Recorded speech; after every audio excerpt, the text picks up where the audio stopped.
하나님을 찬송하고 사람은 축복하라. Praise God and bless man 이라고 하는 제목으로 함께 은혜를 나누겠습니다. 한번 따라서 합시다. 하나님을 찬송하고 사람은 축복하라. 지난 시간에 우리는 말에 실수가 없는 온전한 사람에 대한 말씀을 살펴봤습니다. 야고보 사도는 말에 실수가 없는 사람이면 온전한 사람이라고 그랬습니다. 그렇습니다.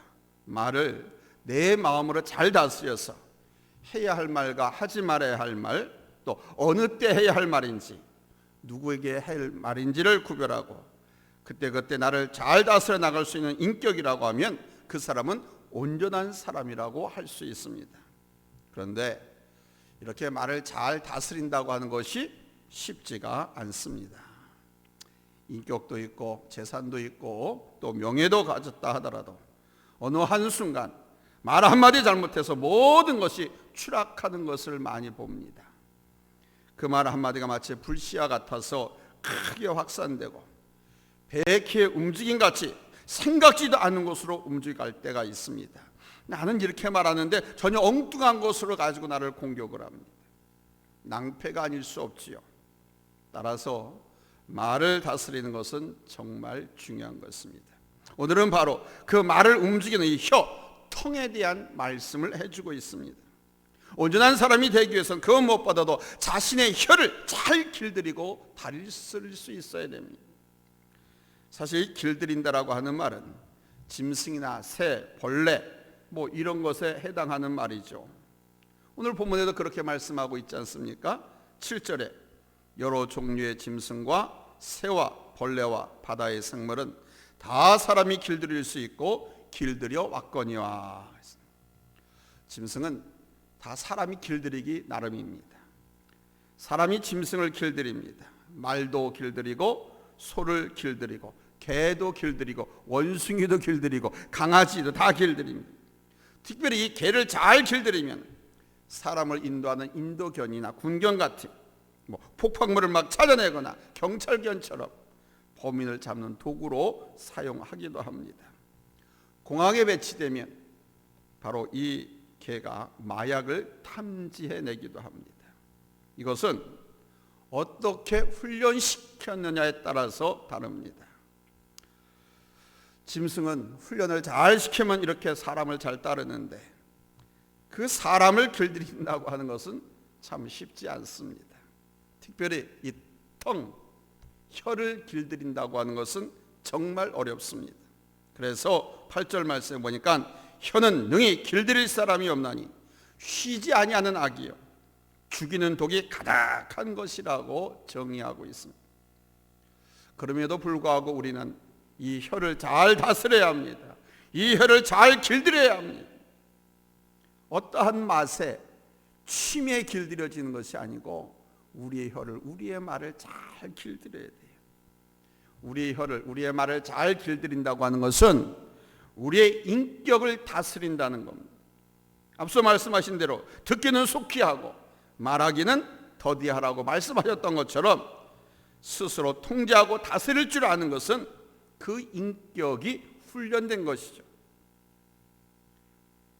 인격이 잘 훈련된 사람은 자기의 혀를 잘 다스리게 됩니다. 이러한 차원에서 우리가 말할 때 몇 가지를 생각하고 말한다면 우리는 우리 스스로를 다스릴 줄 아는 사람이 됩니다. 그래서 말에 실수를 하지 않게 되고 성경에서 말씀한 대로 온전한 사람이라고 인정을 받게 되는 겁니다. 하나님은 마태복음 5장 48절에서 하나님이 온전하신 것처럼 너희도 온전하라고 우리에게 권면하고 있거든요. 그 첫 번째는 내가 말하는 것이 사실인가 아닌가 이걸 생각하고 말해야 한다는 것입니다. 우리는 대체로 사실 여부를 따지지 않고 그냥 들었던 말을 그대로 전하는 경우가 많지요. 인터넷에서 봤다라든가 아니면 스마트폰에서 유튜브에서 봤다. 그 TV나 인터넷이나 유튜브에서 본 것을 마치 사실이냐 정답이냐 그대로 말합니다. 그러나 그 SNS에 떠도는 정보들은 진실 여부를 반드시 확인하셔야 됩니다. 왜냐하면 정확하지 않은 정보들이 떠도는 경우가 많이 있습니다. 그 정보 가운데는 상당수가 신뢰도도 떨어집니다. 특히 남에게서 간접적으로 들은 말을 그대로 전하는 것은 매우 위험합니다. 누가 그러더래 라고 하는 말은 내가 듣고 흘려버려야 할 말이지 다른 사람에게 전할 말은 절대로 아니라는 것을 알아야 돼요. 말은 전달되는 과정에 왜곡되거나 과장되는 경우가 많습니다. 그런 게임이 있잖아요. 7사람을 딱 세워놓고 10사람도 딱 세워놓고 맨 앞 사람한테 내가 르르르르르 하고 말을 했어요. 이 말을 뒤에다 전해. 또 이 말을 들은 사람 뒤에서 르르르르르 하고 했어요. 또 다음 사람에게 말해. 그래서 맨 끝에 있는 마지막 사람한테까지 다 전달된 다음에 그 사람을 불러가지고 뭐라고 그런지 한번 말해보세요. 그러면요, 맨 끝에 들은 사람은 전혀 엉뚱한 말을 합니다. 전혀 다른 내용이 나옵니다. 이것이 말의 신뢰도입니다. 그런데 우리가 어떻게 쉽게 남에게서 들었다고 그 말을 진실인 양 그대로 다 이야기할 수 있겠어요? 설사 내가 지금 무엇을 보았더라도 그 사실 여부를 확인한 후에 자초지종을 살펴야 실수하지 않습니다. 목양실의 창가에서 바람을 쐬면서 무언가 골똘히 생각하는데 볼펜을 가지고 입에 이렇게 물고 있었어요. 그랬더니 지나가던 사람이 또 보더니 목사님이 교회 목양실 창문 열고 담배 피네? 확인하지도 않고 하얀 모나미 볼펜을 입에 물고서 이렇게 있었는데 담배를 핀다고 교회에 와가지고 사람들한테 그냥 막 조자대는 거예요. 제갈제갈대고. 확인을 했어요. 뭐 그런 사람들이 조집사래나 어쩌랬나 막 그러잖아요. 자초지종을 확인하고 그리고 말을 해야 그래도 늦지 않아요. 실수하지 않을 수 있습니다.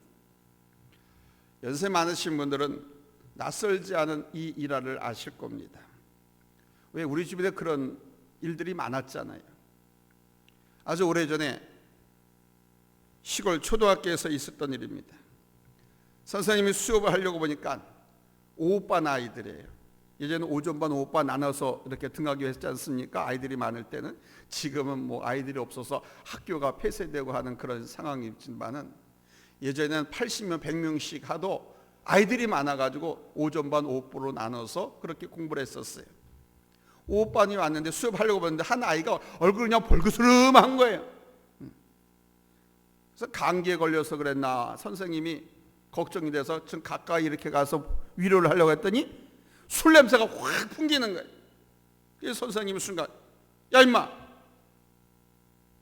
너 아버지가 술 받아오라고 했더니 술 심부름하고 집에 가다가 그 막걸리가 좀 마셨지? 하고 선생님이 그랬어요. 왜? 다 경험이 있으니까 어른들은. 아닌 것 같죠? 그 술 먹으면 돼 안 돼 하면서 야단을 쳤습니다. 이 아이는 선생님이 그렇게 오해를 하면서 야단을 치자마자 훌쩍훌쩍 울었습니다. 아니에요 선생님, 아니에요. 그래도 선생님 말한 거다. 뭐 이놈의 시기. 그러자 이 아이가 솔직히 털어놨습니다. 선생님, 저희 집에는요 양식이 없어요.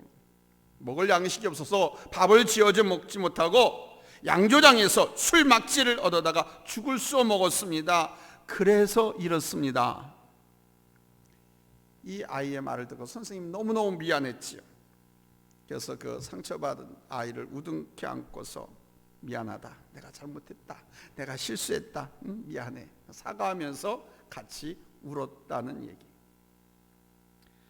어떤 순간이라도 말의 진실 여부를 확인한 후에 하는 것이 옳은 것입니다. 그래도 늦지 않습니다. 그러면 우리는 말의 실수를 하지 않게 되죠.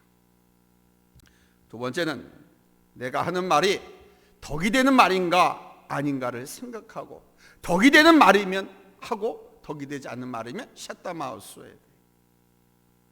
내가 하는 말이 저 사람에게, 아니 교회에, 내 우리 집안의 공동체에 유익하고 힘이 되는 말인가, 아니면 저 사람의 마음을 어렵게 하고 힘들게 하고, 또 우리 직장이나 우리 교회 공동체가 어려운 그런 힘들게 하는 그런 일을 당하는 말인가 이렇게 생각해보고, 힘들게 하고 어렵게 하는 말이면 샷 더 마우스, 입을 다물어야 됩니다. 간혹 말하는 사람들 가운데는 상대방 입장 생각지도 않고 그냥 막 하는 경우가 있습니다. 우리 교회에서 실제 있었던 일입니다. 슬아의 자녀가 하나도 없어요. 77살 잡수신 할머니 권사님이셨는데, 자식들을 키우느라고 나갈 돈도 없어요. 그러니까 말년 노년이 여유로웠습니다. 그래서 평일날은 성도들 집을 신방을 했습니다. 그런 중 하루는 사업도 어려워진 데다가 그 집에 초등학교 3학년짜리 아이가 몹시 아픈 질병에 걸려가지고 큰 어려움을 당하고 있는 집을 신방했습니다. 이런저런 이야기를 그 엄마와 하다가 이 권사님이 아주 결정적인 실수를 했습니다. 그때 권사님은 그분에게 위로는 못할 망정 아예 그냥 초치는 말을 했어요. 신앙생활을 그따위로 하니까 사업도 다 이 모양이고 아이도 저 모양이지. 제발 정신 차리고 신앙생활 똑바로 해요. 그래야 하나님이 복을 주시지. 이렇게 말을 했습니다. 장사도 안 돼서 힘들고, 거기다가 아기까지 중병에 걸려가지고 병원비가 지금 억수로 들어가고 너무도 고통스럽고 힘들어하고 있는데, 이 권사님이 말을 그렇게 해가지고 막 우라가 치밀어 올랐습니다. 그래서 이 교회 나온 지 얼마 안 된 이 여집사가 내가 이 교회 안 나가고 말지, 그렇게 결심을 하고 자기도 그냥 쏟아냈습니다. 그래요 권사님? 권사님은 신앙생활을 그렇게 잘해서 하나님께 복 받아가지고 남의 집 대를 끊어놨습니까? 이 권사님은 자식을 하나도 못 낳았거든. 이 말을 들은 이 권사님 얼굴이 벌겋게 달아오르면서 그지를 박차고 나갔습니다. 그 일 이후에 두고두고 그 두 사람 사이의 관계는 힘들어졌습니다. 결국 나중에 다 교회를 떠났습니다. 내가 하는 말이 상대방에게 지금 위로가 될 수 있는지 격려가 될 수 있는지를 생각하고 말씀하셔야 됩니다. 그것이 지혜고 그것이 자기를 다스리는 것입니다. 상대방을 절대로 말로 공격하지 마세요. 말로 공격하는 사람 반드시 말로서 공격을 당하게 되어 있습니다. 말로 공격받은, 그래서 궁지에 물렸던 그 사람이 가만히 있겠습니까? 반격하고 맘만 먹으면 성인 군자라도 공격할 허점 얼마든지 찾아낼 수 있습니다. 그래서 내 입에서 나오는 말, 공격적인 말이 아니라 감싸주고 격려해주고 칭찬해주고 여러분 위로해주는 말씀들만 하시기 바랍니다. 아니 어떻게 목사님 그렇게 살아요? 그렇게 살지 못하니까 성경은 그렇게 살라고 우리에게 하나님께서 말씀하시는 거예요. 그것이 구원받은 성도의 삶이기 때문에, 그래야 나의 가정이 평안하고 화평하고 복을 받고 또 나와 함께하는 이웃들도 복을 받고 평안할 수 있기 때문에. 세 번째는 이 말을 내가 해야 할 말인가 아니면 다른 사람이 해야 할 말인가 생각하고 판단을 하셔야 됩니다. 내가 해야 할 말이 있죠. 내가 가장 그 사실을 잘 알고 있고 내가 그 사람에게 이 말을 꼭 해줘야 할 말이면 내가 해야 됩니다. 그러나 내가 하지 않아도 되는 말이 있잖아요. 하나님께서 해주셔야 할 말이 있습니다. 예배 시간에 말씀을 통해서 하나님이 해주셔야 할 말이 있습니다. 목사님이 해줘야 할 말이 있습니다. 장로님이나 권사님이 해주셔야 할 말이 있습니다. 그렇다고 하면 그 말을 내가 하면 안 됩니다. 그분께 맡겨야 됩니다. 그분이 언제 하시든 내가 할 말이 아니면 기다려야 됩니다. 그분께 맡기는 것이 지혜입니다. 여러분 일도 그렇잖아요. 내가 해야 할 일이 있고 다른 사람이 해야 할 일이 있지 않습니까? 내가 해야 할 일을 다른 사람이 해보세요. 기분이 좋아요 나빠요? 나쁘죠. 다른 사람이 해야 할 일을 내가 해야만 한다고 하면 그 또한 부담스럽고 싫습니다. 자신이 맡은 일을 자신이 할 때 가장 잘할 수 있고 또 서로가 좋은 것입니다. 서로의 영역을 침범하면 불편한 겁니다. 말도 똑같습니다. 내가 해야 할 말을 내가 해야 됩니다. 내가 해줄 때 진실하고 설득력이 있을 수 있습니다. 그런데 다른 사람이 끼어들어 말을 하면 말하려는 사람이나 듣는 사람 기분이 좋지 않습니다. 간혹 우리는 남 흉보는 것을 즐기는지도 모릅니다. 한 번은 여자 셋이 모여서 친구를 험담하면서 즐기는 것을 봤습니다. 남 험담하는 것을 서로 좋아하고 맞장구 쳐주는 그 모습을 보면서 정말 제 마음이 씁쓸했습니다. 사람들이 이렇게 살고 있구나. 그래서 성경이, 하나님이 남의 말 하지 말라고, 남 비판하지 말라고, 흉보지 말라고, 굳이 할 거라면 칭찬해 주는 말하고, 격려해 주는 말을 하고, 위로해 주는 말을 하고, 긍정적인 말을 하고, 축복하는 말을 하라고 그래서 말씀하고 있구나. 사람들은 내가 남의 흉을 보면 그 흉이 내게로 돌아온다는 사실을 모릅니다. 내 성경 분명히 말씀합니다. 내가 네 말로 인하여 먹기도 하고 살기도 하고 죽기도 한다. 내가 누군가에게 가시거리가 되고 비판거리가 되고 험담거리가 되고 흉을 보고 있다, 듣고 있다라는 사실을 알면 이는 얼마나 기분이 나쁘겠습니까? 따라서 내가 해야 할 말과 다른 사람이 해야 할 말을 확실하게 분별하셔야 됩니다. 이것이 그리스도인의 지혜입니다. 구원받은 성도는 하나님께서 이렇게 가르쳐 주기 때문에 내가 해야 할 말을 내가 하고 다른 사람이 해야 할 말은 기다려야 됩니다. 끝까지. 간혹가다 그러잖아요. 끝까지 내가 기다렸는데 내가 참다 못해 내가 말한다라고. 이제 그 말하는 순간 실수하는 거예요.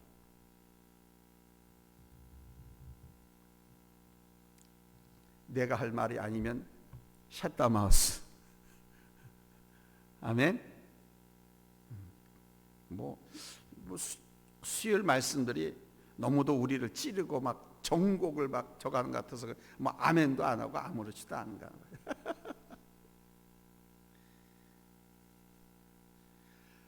내가 할 말이 아니면 입을 다물고 기다리는 겁니다. 그 말을 할 당사자가 나서 말할 때까지. 근데 그 당사자가 말을 안 해. 말을 안 해도 내가 할 말이 아니기 때문에 하면 안 되는 거예요. 여러분 요즘 TV에서 많이 보잖아요.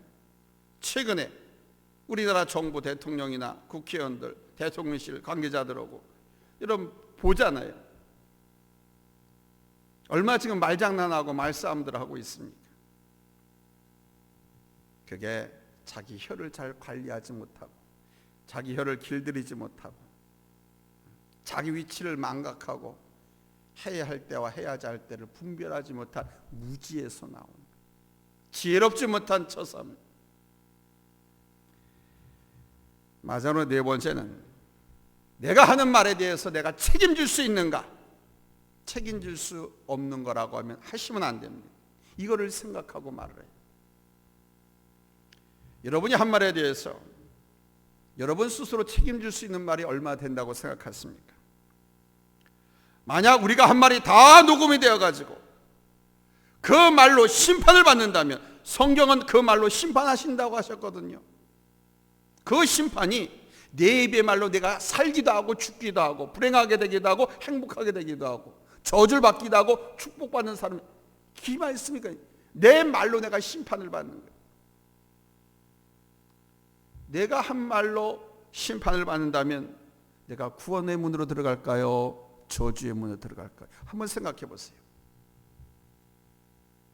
어떤 과학자가 이런 말을 했습니다. 사람이 한 번은 다 허공에 떠다니고 있어서 그 말을 잡아낼 수 있을 때가 온다, 이렇게 말을 했습니다. 그렇다면 유대 땅에서 우리 예수께서 하신 말씀도 잡아낼 수 있다는 말이 되는데 과연 그럴 때가 올까요? 제가 볼 땐 미래에는 그런 일을 할 수 있겠지만 과거의 한 말을 잡아다가 지금 드러낼 수는 없을 거라고 생각합니다. 과거의 공중에 떠 있는 말, 그거는 저는 사라지고 없을 거라고 생각하는데, 이 과학자가 그런 말을 했어요. 사람이 한 말은 공중에 다 떠다니고 있는데 이거를 심판의 때는 다 잡아가지고, 그 성경을 보고 얘기한 거예요. 마지막 때는 내가 한 말을 가지고 하나님께 심판하시겠다고. 과연 이 과학자가 한 말처럼 그게 가능할까? 이제 성경은 심판하신다고 말씀하고 있습니다. 과연 그때가 올런지 저는 온다고 봅니다. 그러나 여러분, 그때가 오든 오지 않든 그거 상관없습니다. 중요한 것은 우리가 한 말에 대해서 책임질 수 있어야 한다는 겁니다. 내가 한 말에서 내가 책임을 진다고 하면 그때가 오든 안 오든 무슨 상관이 있어요? 우리가 이렇게 책임감을 갖고 말을 하고 진실하다고 하면 우리는 능히 우리의 혀를 잘 다스릴 수 있게 되는 겁니다. 혀를 다스리기 어렵다고 하지만은 그래도 우리는 다스리는 지혜를 가지고 살게 되는 것입니다. 사랑하는 성도 여러분, 우리 그리스도인들의 혀는 찬송하는 혀, 축복하는 혀가 되어야 됩니다. 오늘 말씀에 보면 샘이 한 구멍으로 단물과 쓴물을 내지 않는다고 말합니다. 짠물, 우물에서 짠물이 나오지 짠물과 우물이 섞여서 나옵니까? 그렇죠? 무화과 나무가 다른 열매를 맺지 않는다고 말씀하십니다. 무화과 나무에서 딸기가 열립니까? 아니, 배나무에서 사과가 열릴 수 있겠습니까? 성경은 말합니다. 절대로 그런 일은 없다라고. 오늘 보면 11절로 12절 말씀입니다. 우리 한번 같이 읽겠습니다. 찾았으면 아멘 합니다. 합독합니다. 시작. 샘이 한 구멍으로 어찌 단물과 쓴물을 내겠느냐? 내 형제들아, 어찌 무화과 나무가 감람 열매를, 포도나무가 무화과를 맺겠느냐? 이와 같이 짠물이 단물을 내지 못하느니라. 아멘. 그런데 이 사람의 입은 어떤 때는 찬양과 축복으로, 어떤 때는 비난과 험담과 욕을, 저주를 막 쏟아내고 있다는 사실. 이거 얼마나 안타깝고 두려운 일인 줄 아십니까? 하나님을 찬양하는 그 입으로 사람을 저주하고 비방한다고 하면 도대체 그 입이 무엇이란 말입니까? 하나님께 대해서는 찬송하고 사람들에 대해서는 축복하십시오. 어떤 순간이라도 축복하십시오. 축복하고픈 마음이 들지 않거든 그냥 입 다무세요. 그럼 침묵은 금입니다. 입을 열어서 저주하고 험담하고 비난하면, 욕을 하면 실수하는 거예요. 죄를 짓는 거예요. 저주의 문으로 내가 들어가.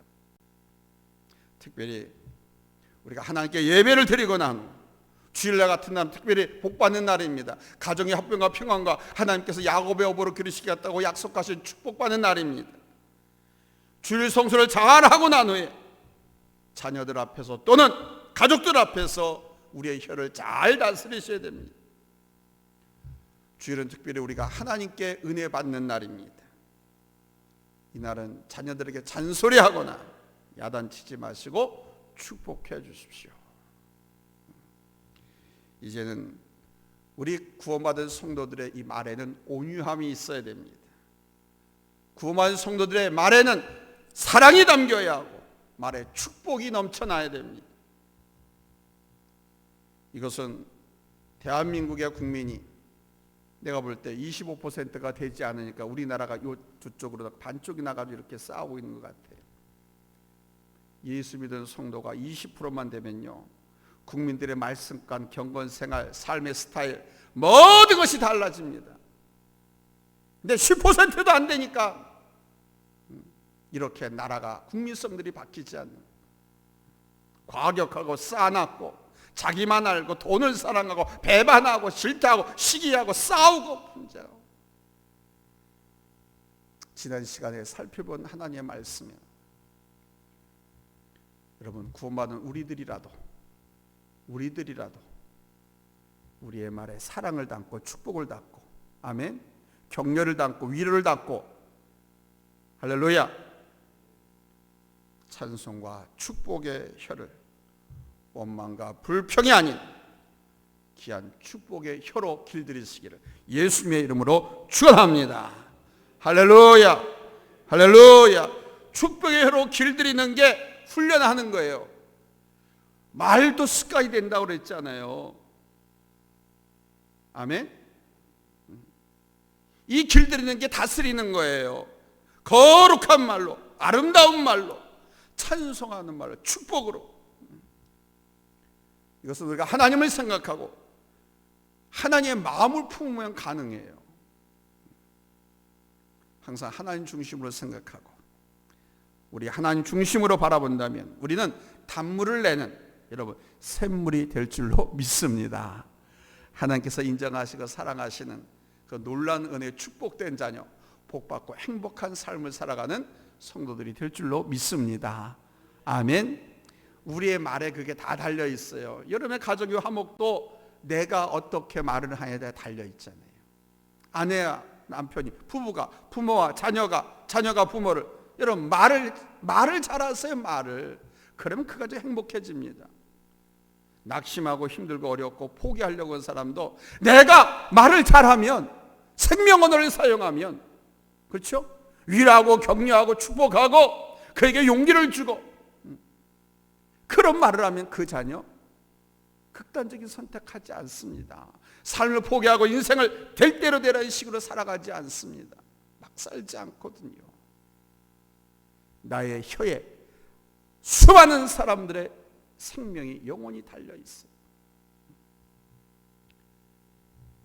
어렸을 때는 아이들에게 말을 잘 가르치려고 얼마나 신경 쓰고 노력하는지 모릅니다. 내 자식이 어느 날 어린이집을 갔다 오더니 막 욕을 하기 시작해. 깜짝 놀라서 난리하다 못해 선생님 찾아가고, 너 어디서 그 말 배웠니 하면서 추적을 해가지고 그 아이를 바로 잡으려고 노력을 합니다. 근데요, 중학교, 고등학교, 어른이 되고 나서는 신경을 안 씁니다. 자기 자신도 이 혀를, 말을 훈련시키지 않습니다. 다스리려고 노력을 하지 않습니다.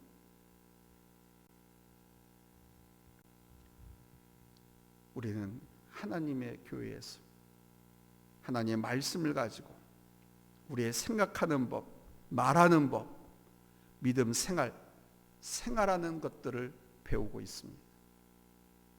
구원받은 성도는 하나님의 영광을 위해서, 그리고 우리에게 붙여준 나의 사랑하는 자녀와 가족과 이웃들의 영혼을 위해서 특별히 입을 잘 다스리고 혀를 잘 다스려서 생명 언어를 방출하고 축복하는 말을 하면서 살 의무와 사명이 주어졌습니다.